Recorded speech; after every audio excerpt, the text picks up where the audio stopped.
Hello friend, আজকে দুপুরের লাঞ্চটা জমাতে হলে প্লিজ মিস করো না আমার ব্লগ, কারণ আজ আমি বানাতে চলেছি একটা ফাটাফাটি ডিশ। ও মাই গড! তার আগে একটা কথা বলো, তোমাদের এর ভিতরে কার কার ডিমে অ্যালার্জি রয়েছে? আমার তো রয়েছে, তবুও আমি খাবো। ডিম কে কেমনভাবে খেতে পছন্দ করো? কেউ সেদ্ধে খেতে, কেউ অমলেট খেতে, তোমাদের কার কীরকম পছন্দ সেটা আমাকে জানাও। আমি তো দুরকমভাবেই খেতেই পছন্দ করি, সেদ্ধ অমলেট দুটোই আমার কাছে আমার ঠোঁটের রুচি অনুযায়ী, যখন যেরকম রুচি আছে আমি সেই অনুযায়ী ডিম বানিয়ে খাই। কিন্তু ডিম কিন্তু একটা হেলদি ফুড। কচু শাক কার কার ফেভারিট এটা আগে বলো। এইবার জানি সবাই মিলে হাত তুলবে যে সবারই কচু শাক ফেভারিট। ম্যাক্সিমাম 190% মানুষেরই কচু শাক খুব ভালো লাগে খেতে।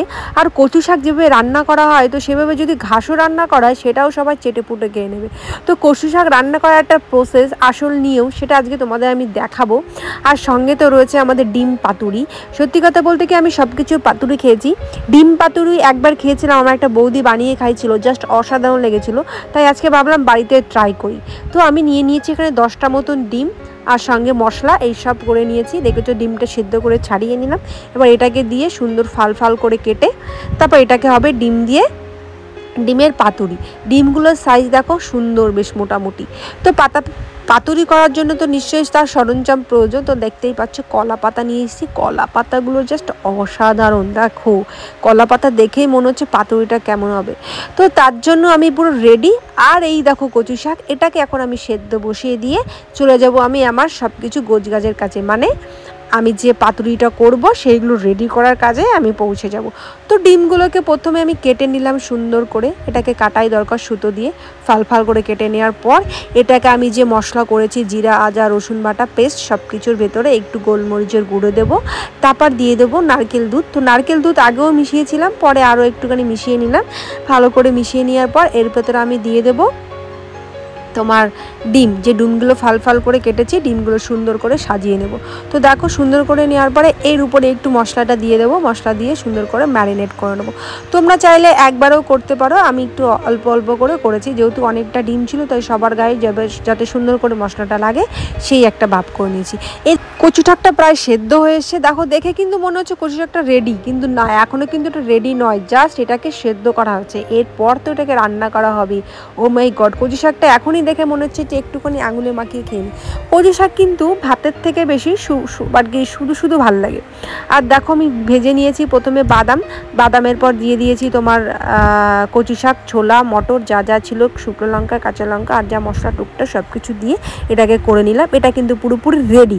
এবার চলে যাই আমরা ডিমের পাতুরি। দেখো এটা কিন্তু এখনও বানানো হয়নি, কিন্তু দেখে কিন্তু মনে হচ্ছে যে মেকিং হয়ে গেছে, not, it is a half making. এবার এটাকে সুন্দর করে কলা পাতাতে আমরা দিয়ে দেবো। কলা পাতাকে সুন্দর করে সাজানোর পর আমরা এটাকে কড়াইতে বসে ভাপাতে দেবো। হ্যাঁ, তো ভাপানোটাই মেইন। আর কলা পাতায় কিন্তু প্রচুর পরিমাণে তেলটা মাখিয়ে নিতে হবে, কারণ বেশি তেল না দিলে পাতা পুড়ে যাবে, টেস্ট আসবে না, ফ্লেভারও আসবে না। কলা পাতা যদি না পড়ে বা ডিম যদি নিচে থেকে একটু না পড়ে, তাহলে কিন্তু সেই টেস্টটা আসে না। তো সব কিছু দেখো মিক্সে আমরা করে দিয়েছি। আর এটা মশলা, এইবার এটাকে ঢাকা দিয়ে চলে যাব আমরা ভাপাতে। তো ভাপাতে কমসে কম আধা ঘন্টা থেকে 1.5 ঘন্টা তো মিনিমাম লাগবেই, অনেকটা সময় লাগে। আর এটাকে আস্তে আস্তে জাল দিয়ে এটাকে ভাপাতে হয়, নাহলে এটা পুড়ে যায় অতিরিক্ত, কিন্তু পোড়াতে দেওয়া যাবে না। তো এটা পাতুরি হতে থাকুক, তার আগে একটা কথা বলি, কচু শাকে ইলিশ মাছটা মিসিং ছিল, ইলিশ মাছের মাথাটা।